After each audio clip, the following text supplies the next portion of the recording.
Hello everybody and welcome back to my channel. I'm here today with some coffee and I am going to be talking about my pregnancy and birth story today. Just kind of as like a part 2 of the update. My update from being away for so long. So, normal disclaimer, I'm not in my own like little studio room anymore. So, cats, rabbits, and cars. Also, a bunch of baby and laundry stuff behind me because we're in the thick of getting everything together.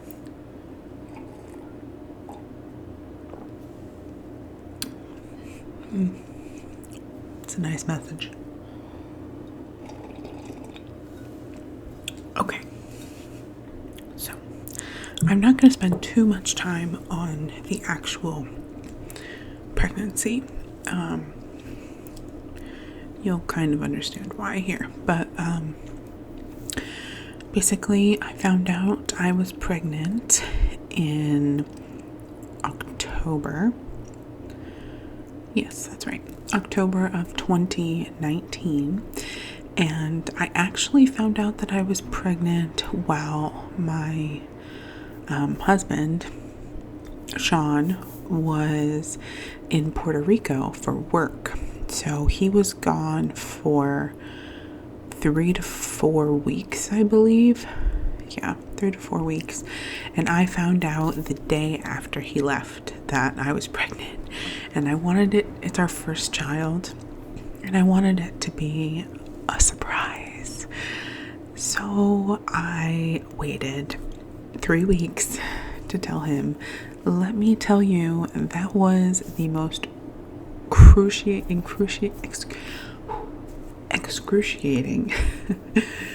3 weeks of my life. That was, I mean, maybe not now, that's a little bit lighthearted. But it was, waiting was awful. So, he got home and I had all of his mail for him that I had kept over the weeks, and I gave him, on the bottom was a package, and I said, oh, sorry, I accidentally opened it, and it said that the package was from his mom, from something she had sent us recently. And so he opened it and he pulled out this tissue paper and he unfurled it and said that it was, inside was a little rabbit onesie, because we have rabbits and we're obsessed with them. A little rabbit onesie, a copy of The Pokey Little Puppy, which is his favorite children's book, and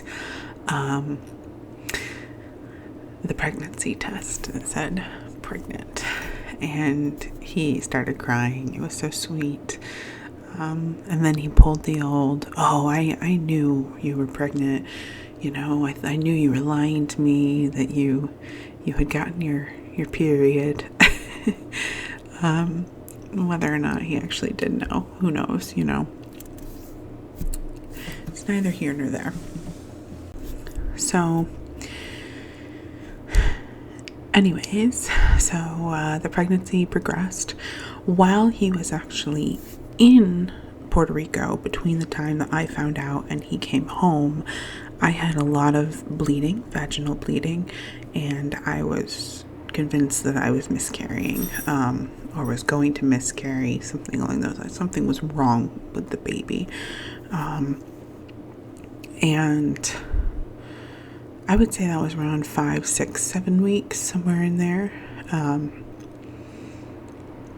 Because I found out 8 days past ovulation, which, if anyone knows kind of what that is, following their periods, that's 8 days past when you ovulate.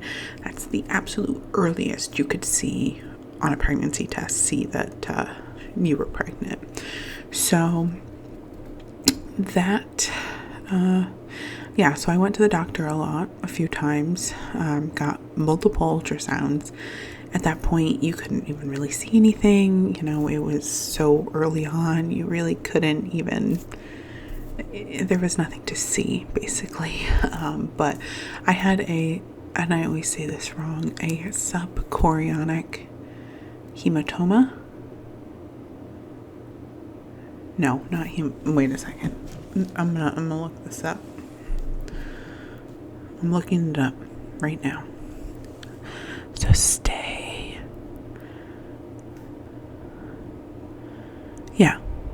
A subchorionic hematoma. I just want to make sure that wasn't like a cancer term. It's not cancer. It's a hemorrhage between where the placenta meets the wall of your uterus. So there's blood that pools there, and mine went away on its own. It went away on its own, hypothetically. Whether or not it actually did, I don't know, but I stopped bleeding somewhere around the 8-week mark. So the rest of the pregnancy was fairly good. We found out that we were having a boy, and that was right around Christmas time. So we got to surprise. We actually found out on Christmas Eve. So we got to surprise everyone with, the fact that it was a boy at Christmas. And that was really, really fun.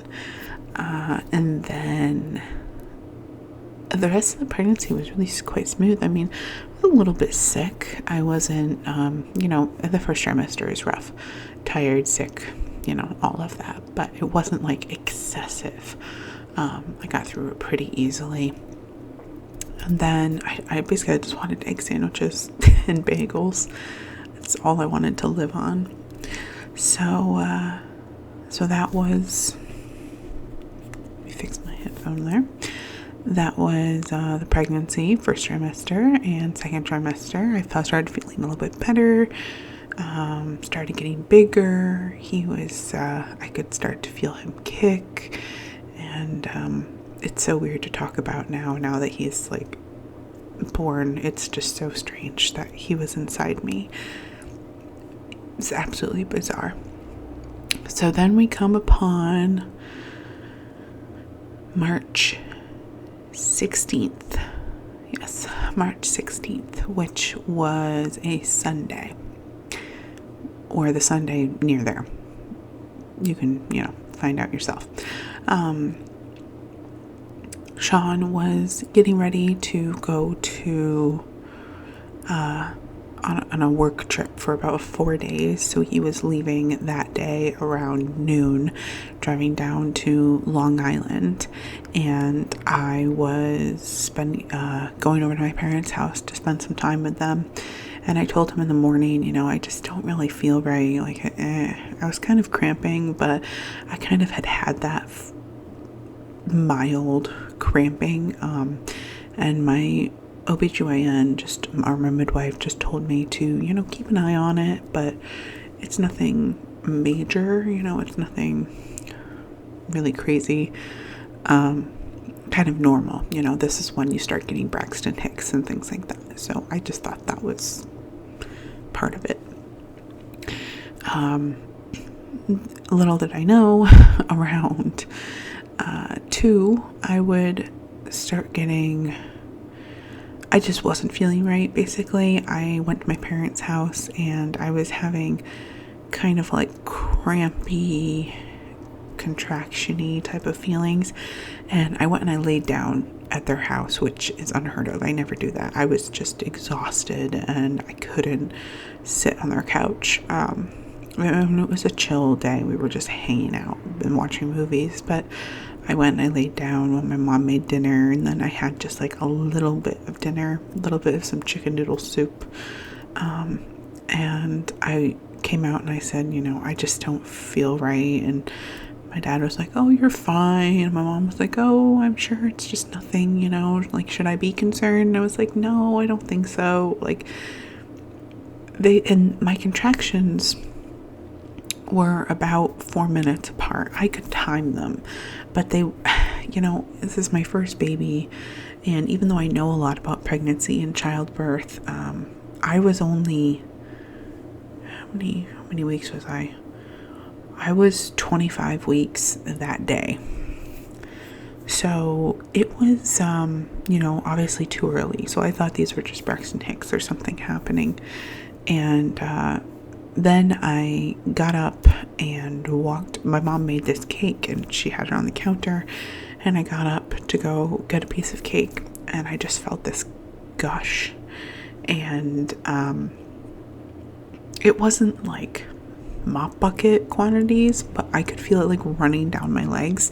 And I thought, oh God, that's not good. So I went to the bathroom and there was blood. And then I started to kind of like freak out a little bit. Not really freak out, but that's never a good sign. So I came back out and I told my mom I need to call the OBGYN. I need to call the nurses on call because there was blood. And my dad was still like, it'll be okay. And when you have your next kid, you'll be looking back on this and remembering how freaked out you were and everything like that. And I was just like, and I'm like shaking. He meant well, but little did he know, my water had broken. So we go to also this is at the very beginning of, this was about 3 days after the schools in New York closed because of COVID, which I don't know if I'm supposed to say, but I'm not monetized yet, so it doesn't really matter to me. This was like right in the middle of the coronavirus, right at the beginning of it hitting New York, where I live, the epicenter in the US. So basically we went to the hospital that I was supposed to deliver at, where my midwives deliver, and they checked me out. And the midwife on call was my favorite midwife, so that was really awesome. She said, this really looks like your waters have broken, but we're going to check and we'll be right back. So she checked, and she came back and she said, yep, they've broken. We're now going to put you into an ambulance and send you down to the kind of like big regional hospital, which is about an hour and a half away from, about an hour, 20 minutes away from the hospital that I was supposed to deliver at. So I live like here. This is where I was supposed to deliver. And then we ended up going all the way down here to be admitted to the hospital. So we ended up at the hospital and I was admitted. They immediately put me in labor and delivery. And meanwhile, my mom was calling, because by the time we got checked out and everything, and in the ambulance, it was like 9 p.m. My mom was calling Sean and telling him, you need to get a car and drive home, because he had actually driven down there with a coworker, and they were supposed to be they were going to be working together and using the same car for the 4 days that they were there. So she had to stay and he had to come home. So they drove around. They drove to some airport to get a rental car. I mean, thank goodness for her. But he drove home, and he got there to the hospital around 12:30 p.m. So it was about a 4-hour drive. He was way out on Long Island. And he had to drive home from there. He literally got there. My mom talked to him, or I talked to him when he was checking into the hotel. He got in, he freaked out in the room for a minute, and then he drove home. And he said that was one of the worst drives home he's ever been a part of. And I understand that. I mean, you don't really know what's going on. You just know that your wife is in the hospital with your baby, and that's pretty much what you've got. So he drove home and drove to the hospital, and my mom was with me she followed the ambulance down to the hospital, and she was with me down there. She had my car. So, I mean, that was good that she was there, but there was only one visitor allowed because of COVID. So when he got there, she had to leave, which sucked. But she had to leave, and I actually didn't see her again until I was, well, we'll get to that. Basically, the rest of the story is having a baby during the coronavirus outbreak. Not a fun time. I'm not going to go through day by day because it partially is all a blur, but I'm just going to kind of give you the general overview of my hospital stay. So basically, I got down to the hospital and they told me, you're not leaving this hospital until you deliver this baby. So if you make it to 34 weeks, we will deliver you no matter what.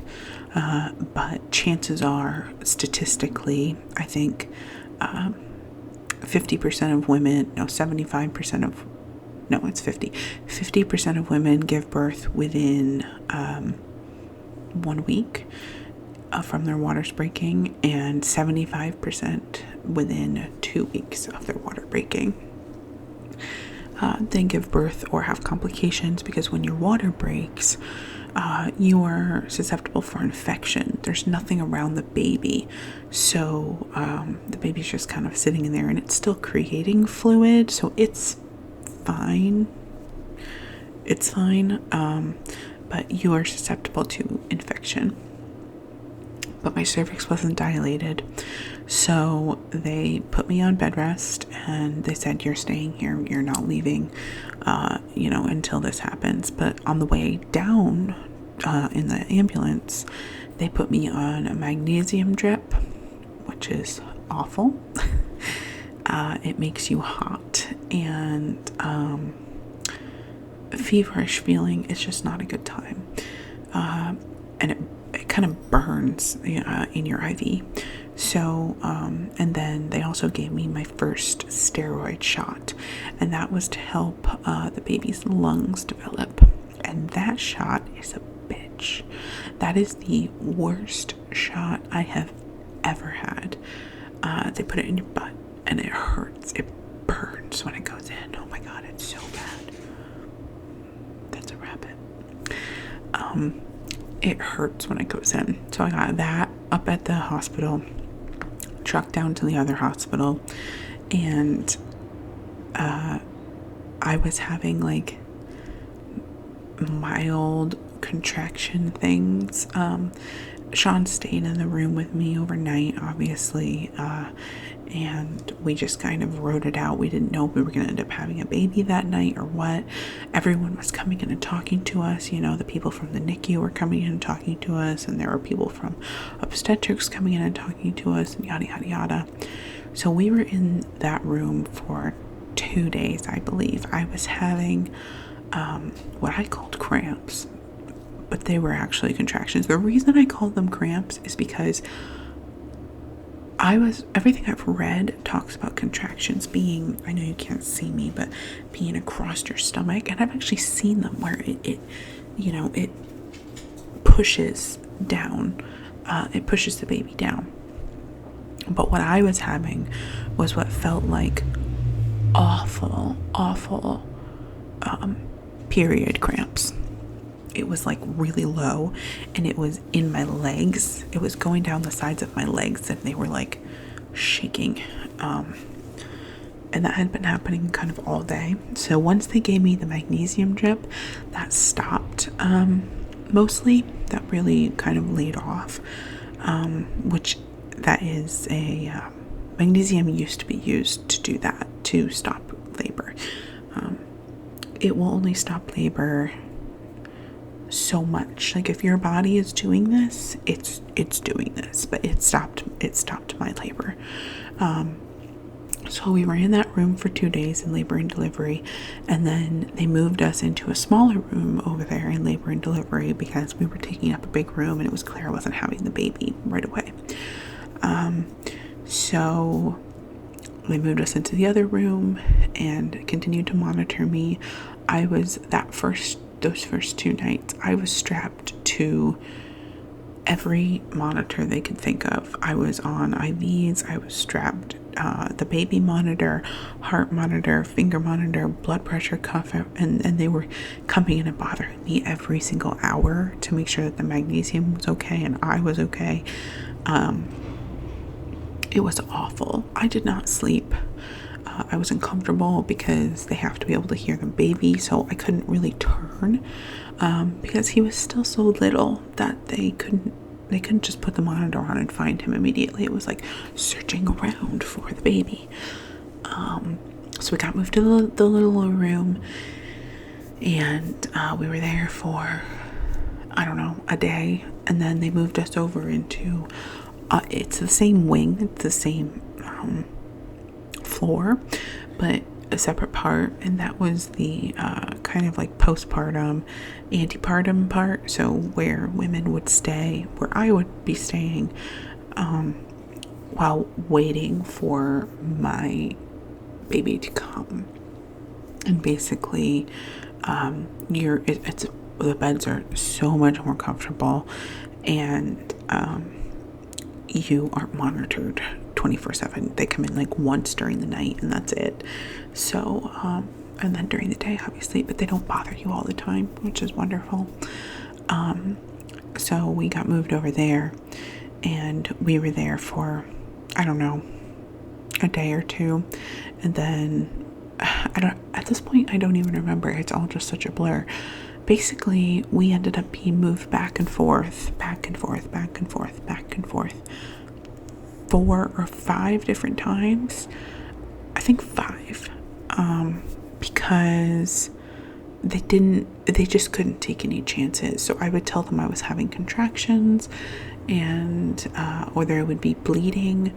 What I ended up getting ultrasounds, and what they thought was happening was that I had a placental abruption. So the placenta was peeling away from the uterine wall, and that was causing a lot of blood, and that was cause for alarm for them. That's why I said I don't know if the subchorionic hemorrhage and the placental abruption were linked. I have no idea. To this day, they don't know for sure why my water broke early. They said, sometimes it just happens and we don't know. So they were monitoring my blood pressure because they thought I had high blood pressure, which I didn't. I have had one doctor in my life tell me I had high blood pressure, and I think she was crazy because I've never had high blood pressure, but I had some high readings then in the ambulance and on the way coming down to the bigger hospital. And it's like, well, no kidding. I mean, I was under such stress. My husband is coming from 4 hours away, and I'm in an ambulance, and my baby could be coming, and it's just like I'm in pain. So it's like no wonder, but they took that very seriously, which is good. They thought maybe I had preeclampsia coming on, something like that. So they monitored that very closely. And then they sent me, so basically I'm going back and forth, ultrasounds almost every day. And then they started to calm down a little bit, and they're like, oh, this is going to be fine. You're just going to stay in antepartum for a while. And it was better than not being, it was better than being labor and delivery, but it was starting to, at around the 1 week mark, it was starting to kind of get to me, being in the hospital, because Sean could come and go, but he was the only one. We were only allowed one visitor, and it wasn't one visitor at a time, it was one visitor total. So he came in, and he's the only one that could stay. And that was it. So he would kind of come and go. The hospital was on lockdown, there's nothing going on. No one really going in and out, anything like that. So it was a little bit stressful. Meanwhile, we're watching, the news and everything and seeing that they're shutting down the state and, the deaths and people. And the hospital we were at was actually one of the main CDC testing sites in the area. So we were watching, you could look out the window and see the cars coming in to do the drive-through testing. So that was interesting, but, strange. So we were in antepartum, and I kept having these cramps, these contractions, and I would tell my doctors about them. And this is where I started to get frustrated, because I would tell my doctors about them and they would act like it was no big deal. They'd say, how bad were they? And I'd say they're like really bad period cramps, and I would get them at night. So I basically was not sleeping at all. Sorry, my camera is telling me that I've only got a little bit left, so we're gonna have to wrap this up a little bit.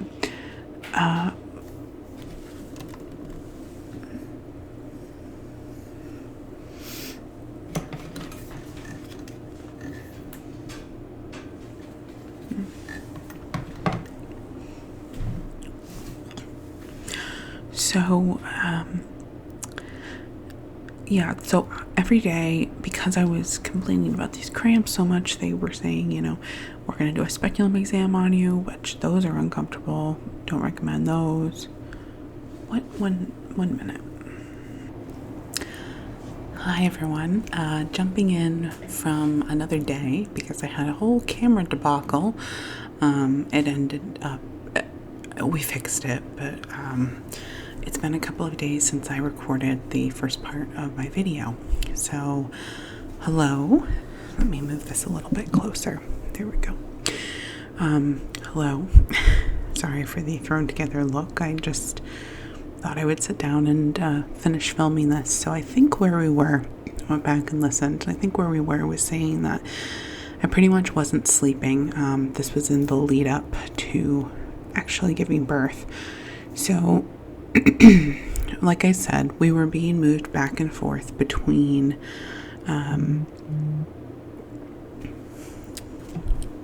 putting that down here. So we were being moved back and forth between rooms in antepartum and labor and delivery. I pretty much wasn't sleeping. Every single time I would be sent to labor and delivery, they would start me on a magnesium drip, and they would strap me to all the monitors. So I was so uncomfortable. Basically, you just can't move because they need to be able to find the baby's heartbeat. And every time I moved, to lay on my side or something like that, they would lose the baby's heartbeat. So we weren't able to do that. So again, the doctors are just not ignoring, but just kind of nodding along to the fact that I'm having these cramps. I would have the bleeding and the cramping, and I got some statistics for you. I said, rather than going through day by day, some statistics for you. I believe I was moved rooms 6 or 7 times. 6 or 7 times. I got 5 or 6 speculum exams, which are not very comfortable. They apologize every time they do it because they go in there and they scrape around and all of that. I had 3 IVs because my IV kept, I didn't know anything about IVs. I hate them. Now, I'm not really afraid of needles or anything like that, but the first one I got was in my hand, and that was fine. It stayed for quite a while, but then it stopped working and it gets all puffy, and it gets, I believe the word they use is distended, meaning it's puffy and it's not going into your vein anymore, the solution or the medicine or anything like that. It's just kind of in your under your skin. So that was not very pleasant. And then they couldn't get me the second one they put in this arm, And they couldn't get that one. They couldn't get it in, basically. We had a bunch of different people try. And finally, they had to have ultrasound, an ultrasound guided IV put in. And that one, even though it was put in, it hurt. And I just genuinely felt like something was wrong with it. And that one only lasted 3 days, I believe. Yeah, 3 days. And then the same thing happened to that one. It got puffy and the fluid was not in the vein. It was elsewhere. So 3 IVs, so many pricks. I can't even tell you because my veins are very like roly-poly. They're basically like old people veins. No offense to older people. The veins tend to be very roly and hard to get and hard to find. So they kept using the same veins on my hands and my arms to draw blood, and they drew blood almost every day to make sure I didn't have an infection or anything like that. So I was black and blue all over. It was awful, to be completely honest. It was pretty bad. So excuse me. So let's just skip forward to the exciting part. So one day, now I can't even remember why we were moved over to labor and delivery. For some reason or other, it all kind of blends together at this point. For some reason, we were in labor and delivery, and we were there for a couple of days, and it just felt different. Sean and I kind of knew something was coming, that impending sense of not doom, but that feeling. So he left at he left the night prior. I spent the night alone, and then they told me that when he comes back, he would have to, I'm missing a whole section here. I mean, not really, but so he left at, let's say, on Friday, he left at, let's say 6 p.m., planning to come back the next morning. But what they told me is that once he came back, because of the coronavirus rules, he wasn't going to be able to get back into the room and then leave again. He would have to stay until I delivered. At this point, we didn't know when that was going to be. We didn't know when I was going to be delivering. So I was alone for a night, and I ended up getting a fever for, an hour. And that put them on extreme high alert. I was quarantined in my room.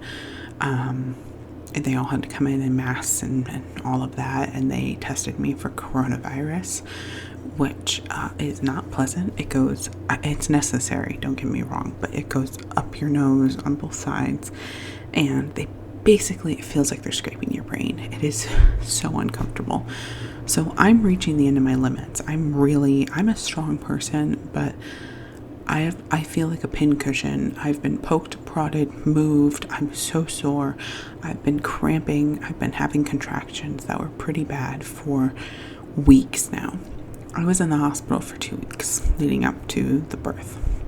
So I missed the first statistic of 50%, but the second statistic, I ended up giving birth exactly 2 weeks from when I entered the hospital. So Sean came back the next day around 4 p.m. I had been having the same contractions all day long, and by the time he got there around 4, they were kind of worse. Another note to mention, if you ever had a baby, they have a contraction monitor on you as well as a baby heart monitor on your stomach, and the contraction monitor was not picking up my contractions. So the nurses were like, sure, yeah. I mean, they relieved me, but not really, they couldn't measure how bad they were. They really had no idea. So he came back, and he kind of figured at some point during the weekend things would be escalating, because that's how it felt. So I just kept having to get up and go to the bathroom. I had strong urges to go to the bathroom, to pee, basically. And I just did not want to be in the bed. And I was so upset that I had to stay in the bed because of the monitors. It was just miserable for me. And so I kept getting up, and I was like, Sean was holding me, and I was kind of like swaying through the contractions. At this point, I told the nurses they were like a 5. Which that's kind of funny. I'll come back to that. So I said they were kind of like 5, and they wouldn't let me have ibuprofen or anything like that, because I didn't want a mask if a fever came back. So, by the way, my coronavirus was negative. We found out the next day. And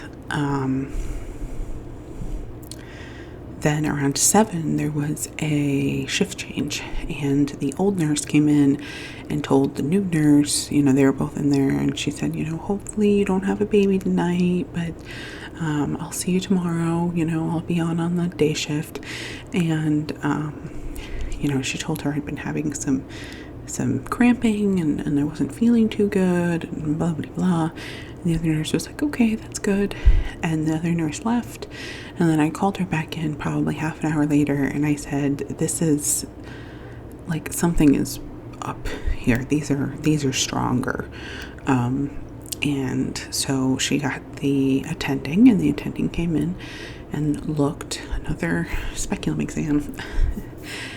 She looked, and she said, okay, so your cervix is changed, which means you are in labor. And I said, oh, thank God, like, I'm not crazy, And at this point, he was 26 and 6.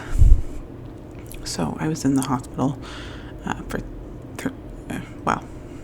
I was over 14 days, but I delivered him right before the 14th day.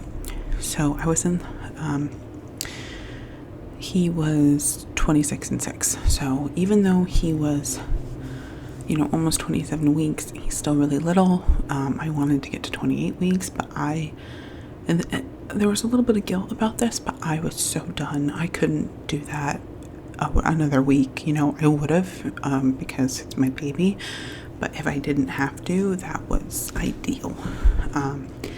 And I didn't, because I was in labor, so I was happy to hear that. And basically, she said, okay, we're now going to go back up and check you for, how many centimeters you're dilated. She looked, and she said, okay, you're 7 centimeters dilated. And I was like, holy shit, okay, we're going for this. So then it was manic scramble. It was them, it was them giving me my second steroid shot. Another steroid shot. I had already gotten my doses of steroids, but this was another one, and more magnesium. And what I said earlier in the video, if you're actually like going for it in labor, magnesium is not going to stop it, and it didn't. I was scared it was going to, but it didn't. Thank goodness. So they are, I'm still having these contractions. I'm still in the bed. I'm saying, they hurt. They do hurt. But I'm still saying they were like a 7, They hurt really badly. And so they start wheeling me to another labor room, an actual like delivery room. And I was kind of in the other room, and I'm just kind of like uncomfortable, and I'm strapped in the bed. Not strapped, but I'm in the bed, and Sean is like, new father. And it's just a scramble because he was so little. They knew the NICU team was going to have to be called, and there were just a bunch of doctors. I was in the labor room for about 15 minutes before she checked me again. I told her I kind of was having that, like, I have to poop feeling. So she checked me. again, and I was 9 centimeters, I believe, and there was still a lip on my cervix. So she said, okay, we're going to call everyone in now. And I said, and the nurse was like, now? And she said, yes, this is progressing very quickly. So basically 5 minutes later, I was pushing, and there were probably 15 people in the room with me. So I was pushing. I had 3 contractions. I pushed 4 to 5 times, basically. And he was out. It was just like that. And I was pushing on my back in the least desirable position. I was miserable. Yeah. So that's basically how my baby was born. And I didn't even get to see him. I saw a pink shrivelly thing. He kind of looked like a raisin come out. I couldn't tell top from bottom. And they whisked him over to the NICU bed and immediately started working on him and then wheeled him away. So Sean got to go over and get some pictures of him as a wrinkly little baby. But basically he got wheeled to the NICU, and that is pretty much it. I didn't tear. They did deliver my placenta, and it came out in multiple chunks. Sorry for the graphic wording, but it came out in multiple chunks, basically meaning that it was abrupted. There was no infection, and they'd been watching me for that pretty closely, so thank goodness there was no infection, but the placenta had abrupted. And yeah, I was in there for about an hour more, recovering. I ate some graham crackers and I was shaking.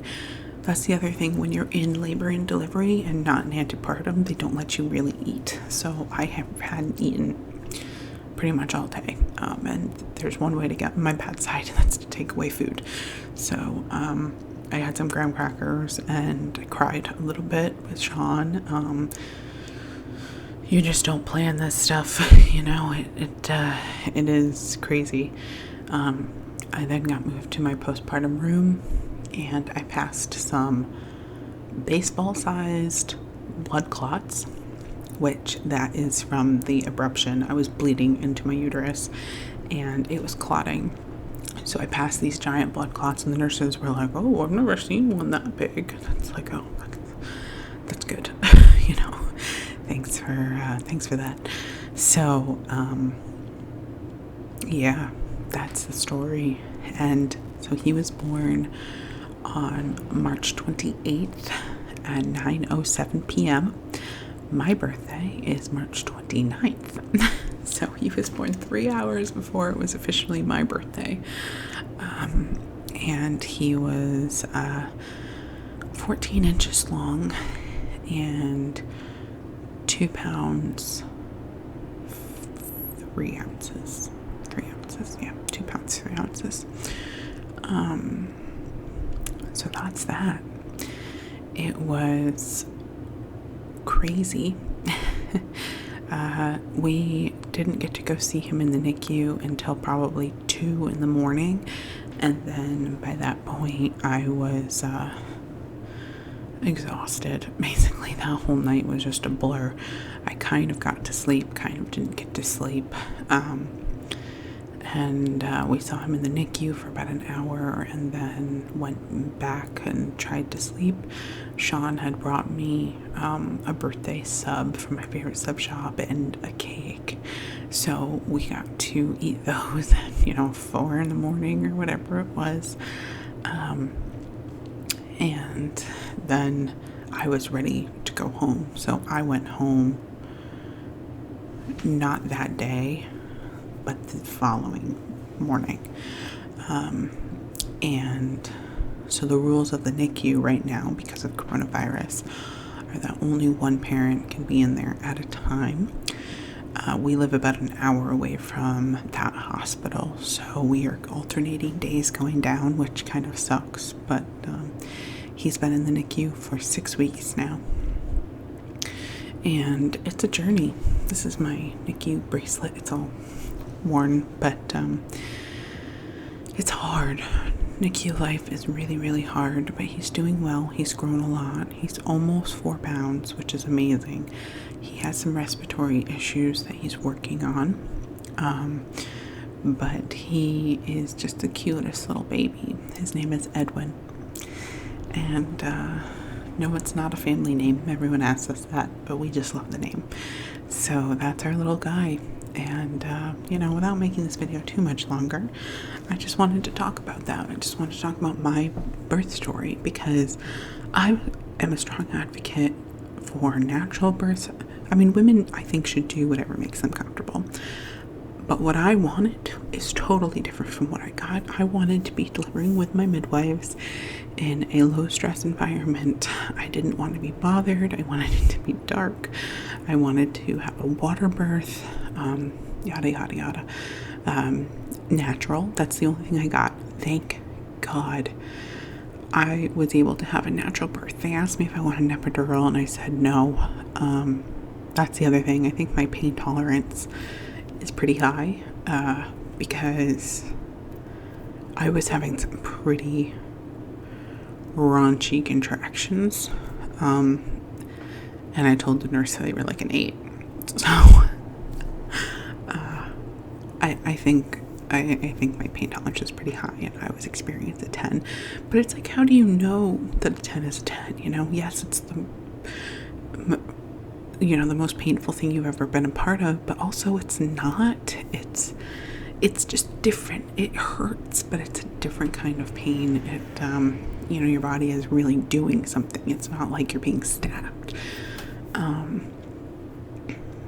So hopefully my next birth will be a little bit more along my lines, but you know what? We're both safe and we're both healthy, and my recovery was really good. Obviously he was really little, so there wasn't any tearing or much to deal with besides the clotting issue, and making sure that all of the placenta was out. But yeah, that is my birth story. Thank you all for coming to hang out with me. If you're not normally an ASMR person, I hope this was normal enough that you could still listen to it without being weirded out. That's why I didn't whisper. But I hope that you enjoyed this, and I'll be coming back with some other content soon. Something a little less serious. So thank you for stopping by, and if you have any questions at all, I could talk about this till I'm blue in the face. And I know I've missed stuff and glazed over things, and just kind of, to move the story along, because I will sit here and just blah blah blah all day long. So if you have questions, message me or put it in the description, the comments, and I will answer. So thank you all so much.